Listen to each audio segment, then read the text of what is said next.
The concentration camps were vast reservoirs of slave labor. As the colony's economy began to boom, the army began to rent Herero slaves to private business at a cost of 10 marks a month. But incredibly, some companies were so big that they were permitted to run their own concentration camps. In Swakopmund and in other cities as well, you would have the camp of the German military, and then you would have camps which were run by private enterprise. One of these camps was the Verman Company, which is one of the shipping companies.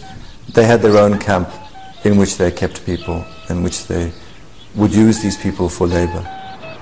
This shopping mall stands on what is believed to be the site of a concentration camp once owned and administered by the Verman shipping line.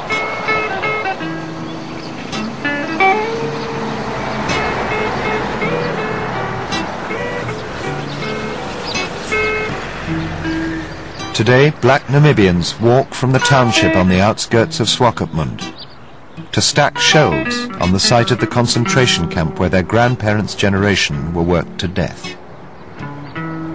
Deaths that were grimly and accurately recorded by the German authorities. There are at least 14 volumes in the Windhoek archives of death registers, Totenregister.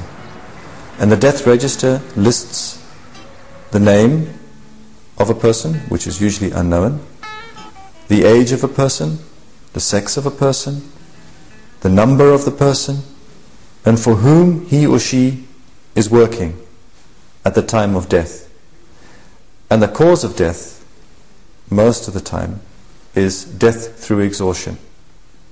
And there are pre-printed death certificates with death through exhaustion, pre-printed on the death certificate. This was what was going on in Namibia, 1904 to 1909. Although there's no shortage of evidence for what happened in the camps, their memory has been wiped from Swakopmund's history.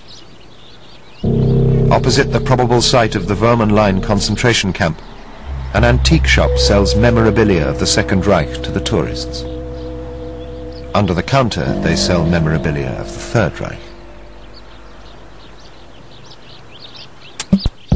About 2,000 Herero died in Swakopmund between 1904 and 1909. But there is no monument or plaque to mark the site of so much suffering.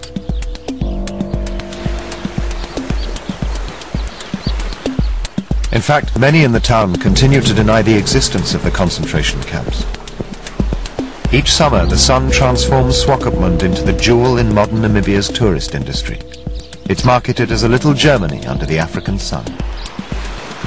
The terrible past of this town is not allowed to intrude.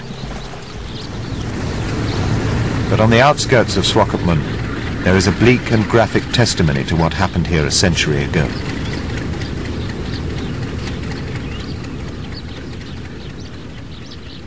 Each of these mounds is the shallow grave of a victim of Swakopmund's concentration camps. But this graveyard has been denied and forgotten for 100 years.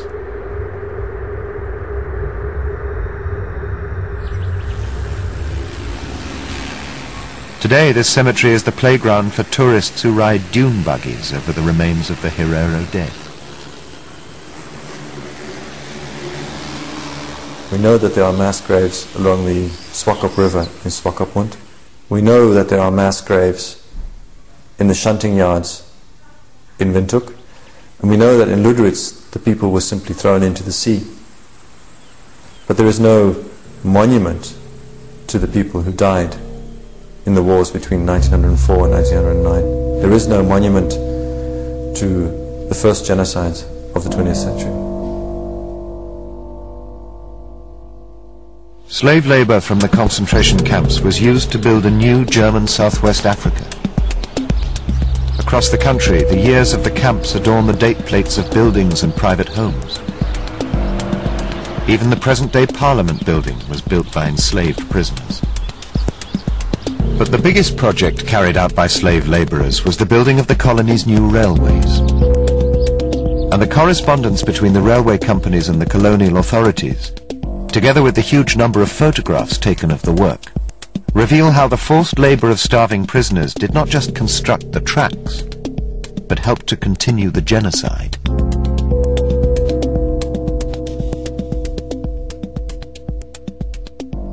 The best documented of the railway projects was the building of a new line in the south.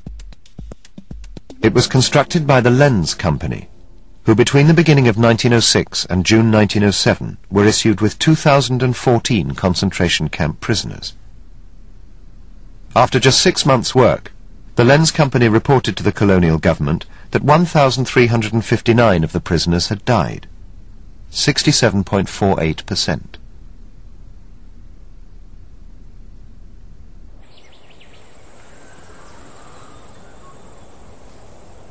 Men, women and small children from the year of 6 years, they were used as slave laborers all over the country with a terrible death toll.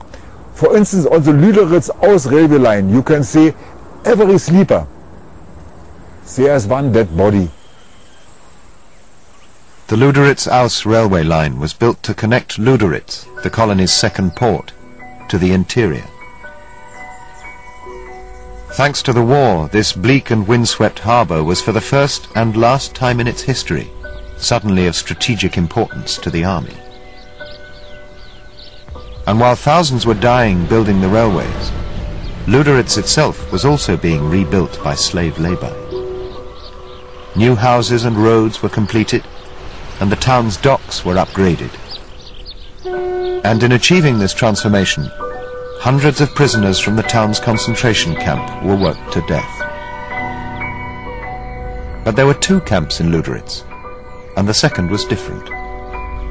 It had been built on an island out in the harbour, Shark Island. This camp was away from public view, and access to it strictly forbidden.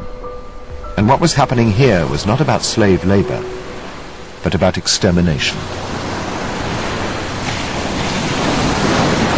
If I were to have to use the language of the Nazi period, then I would certainly see Shark Island as a death camp. It was an island onto which people were placed, and though some people were taken off the island for labor, the express purpose was to essentially eliminate them from the Namibian landscape. It was essentially a camp in which anybody placed on that island, everybody knew they were going to die.